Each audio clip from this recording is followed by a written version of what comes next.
My dearest Annie, I have been longing to write to you because, from the last glimpse I had of your dear face at the railway station, I am so afraid you vexed yourself thinking I hated the journey so. It was not particularly pleasant, certainly, but like everything, far worse in anticipation than reality. I got on famously and had nothing disagreeable anywhere. The ride to Penrith last night was rather pleasant, as it was very fine and there were only 2 people besides myself in the coach, an old farmer and a young digger. The latter went all the way and was very civil to me in helping me and my goods in and out of the coach. He was not quite a gentleman, nor yet a common man. The roads were in a most awful state. The driver from Penrith to Hartley said he had never seen them so bad. The ascent of the Blue Mountains on the Penrith side was almost impassable.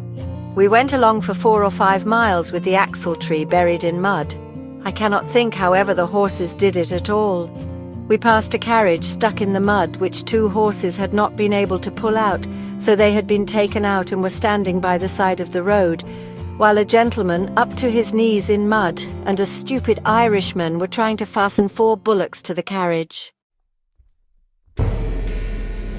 Our coachman got down and helped them, remarking that very likely we should want to be dragged out soon. However, we managed to get along, and only came to grief once.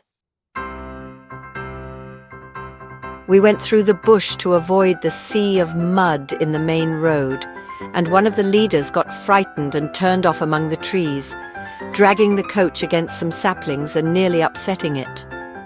The restive horse was taken out of the harness, and the passengers got out while the coach was backed out of the scrape.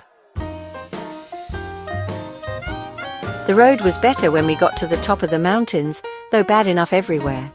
It was a cloudy day, and yet there was no rain or none to speak of, and as we did get along, I preferred the mud to the dust. There were only 3 passengers besides me, the young man going to diggings and 2 women. One seemed like a shopkeeper and the other was, I think, a girl going to service. Both were going beyond Bathurst. The view down Mount Victoria was very fine, certainly, but not equal to Snowdon by any means. It has rocks and woods and is more extensive perhaps, but it wants water. I should have enjoyed it more also, though I am no great coward if we had not been going at a hard trot down the steep hill with an unguarded precipice on the left, down which a coach was upset some time ago, and 11